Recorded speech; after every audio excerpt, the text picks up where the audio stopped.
Spike and Twilight led Applejack, Pinkie Pie, Zecora, Roxy, Jolene, and Cammy across the wilderness, guided by the ghost of the former Nightmare Queen, Judy. It was a journey of trials and discovery. The group had to face many dangers, both natural and unnatural, and in the end, they had to make some tough choices. The blood-hated one is searching for us, Judy's ghost warned. She will surely kill us all if we don't stick together and find the location of the Necronomicon. The group pressed on until they came across an ancient, ruined temple in the middle of the desert. Judy's ghost pointed out that the temple was where they were all standing. It should be in here. Judy's ghost said something else, but it was too faint for Spike or Twilight to make out. The ghost's face contorted into something odd. Something that looked like she was screaming. What's wrong? Spike asked, though he had no idea. Judy's ghost vanished with a burst of light. I don't know. Twilight said. But whatever it was, it seemed to upset her. The group went inside the temple and found the Book of the Dead. Judy's ghost returned. The blood-hated one is searching for us. We need to get out of here. We need to destroy the Book of the Deed. Applejack said. We can't do that. Jolene argued. The Deadites would rise again. We need it if we are going to find a way to defeat the Nightmare Tyrant. I think it's safe to say we have destroyed it. Cammy said. The Nightmare Tyrant is gone and dead.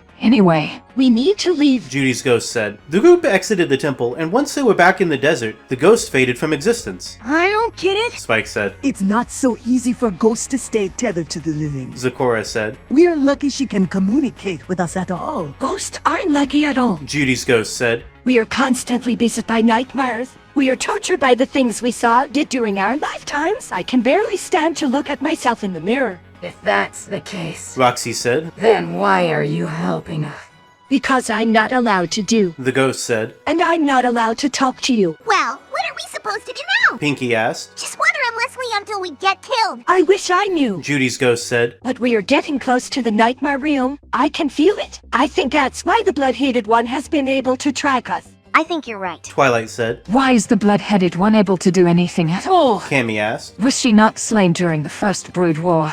Her head was locked away, but we don't know if that means she's truly dead. Zecora said. I fear that. With the Nightmare Realm destroyed, there's been an excess of evil energy for her to feed on. So what are we going to do? Roxy asked. We need to get to the Nightmare Realm and destroy the head of the Blood-Hated One. Judy's ghost said. But the Nightmare Realm faded away. Jolene said. It disappeared with the Nightmare Tyrant. So did the Blood-Hated One. Judy's ghost said. She's new again. We need to head east. Twilight said. That's where the Nightmare Realm will be. I think I know where we can find the Nightmare Realm. Spike said. I mean, if the Nightmare Tyrant destroyed it, then where would it be? The Nightmare Tyrant is gone. Jolene said. What? The Nightmare Tyrant was killed when we destroyed the Nightmare Realm. Then where is the Nightmare Realm? It should be here. Judy's ghost said. We just need to go in the right direction. So east? Twilight asked. Yes. Judy's ghost said. East. Are you sure about this? Cammy asked. It's just, I don't know. Feels dangerous. It is dangerous. Judy's ghost said. But it has to be done. Jenny, who's the blue-headed one? Spike asked. She used to be a vampire courtesan. The ghost said. She was beheaded by her own slave, a fallen vampire whose name is lost to history. The slave cut her head off and replaced it with a robotic one. She's still alive. Her head has been trying to reattach itself. She's searching for us. We need to get out of here. Well, what are we waiting for? Pinkie said. Let's go! The group set off into the East Desert, with Judy's ghost leading the way. The sun was high overhead, and the desert was a shimmering expanse of sand. No mountains, no canyons, no nothing but endless white. I don't see anything. Roxy said. Are we lost? No, we are not lost. Judy's ghost said. I'm just not sure where we are. The Nightmare Realm should be here. So where is it? It's here. She said, pointing east. The group walked and walked, and no, they were not lost. Where are we? Pinkie asked. I don't see any mountains. I don't know. Judy's ghost said. But we are not lost. So did you become the Queen of Nightmares in the first place? Pinkie asked. It's a long story. Judy's ghost said. I was a normal mother and wife once, but things change. Not always for the better. Cammy said. I was happy living in the city of Nightfall. The ghost said. I had a husband and a daughter, but my husband fell in with the cult of the Black Fang. Pinkie gulped nervously. He became convinced that he could channel the power of the sun and moon goddesses, and his research attracted the attention of many powerful beings. The ghost continued. One such being was the Blood-Hated One, who burned down our home and turned me into her slave. So you were a slave who became a vampire. Twilight asked. Yes. She said. My daughter was put into a coma during the attack, and who ran off with her. I don't know what happened to them after that, but somehow he used her dreams to become the Nightmare King. Who was the Nightmare Tyrant before the Nightmare Tyrant was destroyed? Cammy asked. Nobody knows. The ghost said. Perhaps he was a normal cat once, but it doesn't matter. Why not? Roxy asked. Because the blood-hated one has come back to life and she is searching for me and the rest of you. She's searching for all of us. Is it weird we're bringing the Necronomicon right to her? Pinkie asked. What if she uses it to create an army of demons? It wouldn't be her first army of darkness. Judy's ghost said. I served as her general during the Brood Wars. I am not worried. The blood-hated one is a powerful vampire, but I am a more powerful one. Now that I'm dead, I'm free from her control. What can we do? Cammy asked. What are we going to do? I'm going to show you. Judy's ghost stopped walking. All of the others stopped with her. What is it? Roxy asked. I'm not sure. Spike said. Is it? It's a door. Cammy said. The door was made of darkness, and it was on the ground, and it was as big as a house. What is this place? Pinkie asked nervously. This is my tomb. Judy's ghost said. When my home burned down, it treated a cursed location. Amethyst moved it out here to protect the citizens of Nightfall. So this is where you're supposed to... I mean us. In the ground. Pinkie said. Like in a coffin. What's the problem? Judy's ghost said. I don't know. I mean, this place is... I don't want to be here. I'm not surprised. Judy's ghost said. The curse of my hatred spills from this one like a torrent of blood. I feel it even now. I can't escape this place, and I don't want to. I've accepted my fate. I don't want to be in a tomb. Pinkie said. I want to be alive. We'll be fine, dear. Judy's ghost said. It's not so terrible. It's a nice shade of blue, don't you think? It's black. Pinkie said. It's the color of deep and nightmares.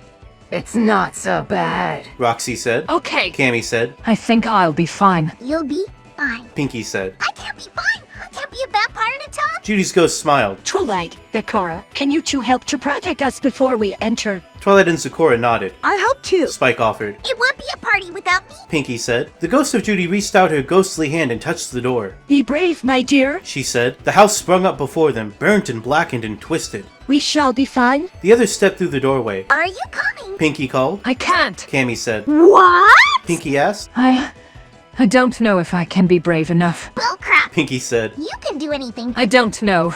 Yes, you do. Pinkie said. Now come on. Okay. Cammy said. I'm coming. She stepped through the doorway. Don't be scared. Pinkie said. I'll predict you. Oh, great. Cammy said. The inside of the house was dark. The doorway led into the living room, where a fire burned in an ancient fireplace. The windows were blackened, and the roof was black, and the walls were black, and the floor was black, and the air was black. It was a dark place to be, and it was very depressing. This is my nightmare realm? Judy said grimly. It's okay. Cammy said. We're going to be fine. Pinkie led Cammy over to the fireplace. I think I should light the candles. Pinkie said. It makes things better. I don't think things can get worse. Cammy said. I don't know what you mean. Pinkie said. But it's romantic. Pinkie lit the candles with a flick of her wrist. They were a pale blue. I made these myself. She said. I thought they'd make things better. They look okay. Cammy said. They're pretty. Roxy said. Pinkie placed them around the room, and the house was filled with a soft blue light. This is nice. Twilight said. I should have brought a blanket. Pinkie said. It's fine. Cammy said.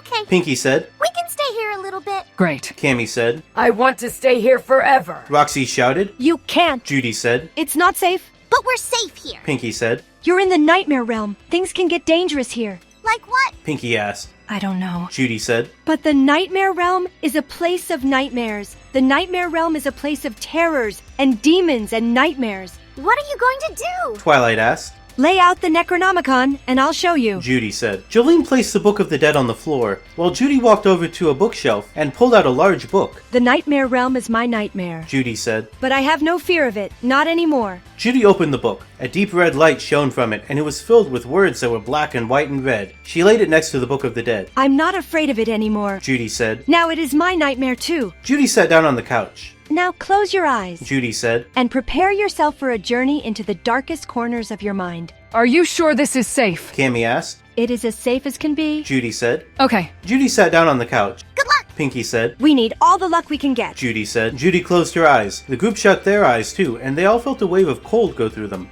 You can always open your eyes. Zecora said. No, this is nice. Twilight said. We're going to get a chance to see what's in our nightmares. But we might not like it. Spike said. The group shut their eyes and prepared themselves for the journey. They floated up from the floor, and they were not afraid of falling anymore. They floated up through the air, and the pain was gone. Alright, so it's been a while, huh? I think it's been a little over a month now since the last episode, which is ironic because this one was supposed to be like a kind of a quick one. I expected to get a fast turnaround on it, but there's just been complications. Last time I was talking about how UberDuck had changed their website and I had a way to access the voices, but like a few days after that went up, I lost that access. So I don't know if you noticed, but partway through this episode, the voices changed from being rendered in UberDuck to being rendered in 11 Labs. And the 11 Labs voices are trained off of the voices I have saved from UberDuck, because I still have all the audio files from every episode of Nightfall up till now. So I gave those to 11 Labs and used them to try to get as close to the same performances as possible.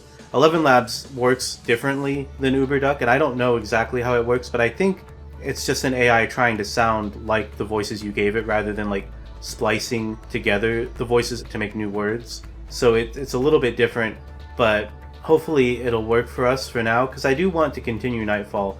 But I also feel like there's a good chance that we're going to be seeing longer pauses between episodes now, because I just have a lot of other stuff going on. In this case, between the last episode and now, I had to replace my laptop, which was a whole thing. Ended up cutting like a whole week out of all of my projects I work on, not just Nightfall. But I do want to keep going. It's just going to be, long breaks between the episodes, which I'm sorry about, but it's just kind of hard to keep up the pace with it that I had originally. But as long as you're subscribed, even if a long time passes, you'll still get the notification when a new episode comes out. So if you are wanting to keep following it, then I recommend subscribing. I know everyone knows how YouTube works, but sometimes it helps to be reminded. Anyway, our next episode is one I've been excited for a while, because these scripts were all rendered in AI Dungeon a while ago. Back when I was still working on like season 3. But the next one's kind of an experimental one where instead of rendering one long narrative for the whole script like every other episode, it's a bunch of shorter ones that are all the different nightmares for all of our characters who are here in the shack with Judy. So I think that'll be fun. I hope that you'll all join me for that whenever it happens to come out. The switch from UberDuck to 11 Labs is kind of slowing down production even more than normal, just because I have to go and train the new voices, and there's like a lot of limits with 11 Labs, and so I don't know how long it'll be until that episode comes out. But again, if you're subscribed, then you'll see it when it does come out, so hopefully I'll see you all then. Until then, if you didn't see the last episode, here's a little clip of what you missed. Who's that? Asked Anne. That's Mother, said the woman behind them. She's going to help you. She's going to help all of us. Who are you? Oh, me. I'm the Shadow Weaver. The woman said. I thought you meant someone else. No, I mean, who are you? Anne and Ginny asked at the same time. Me am a dream weaver. I create dreams for people. Why are you? Asked Anne. I thought you would never ask. I thought you would never want to know. I felt that you would never be brave enough to find out. We are so brave. Ginny said. So you want to know? Yes.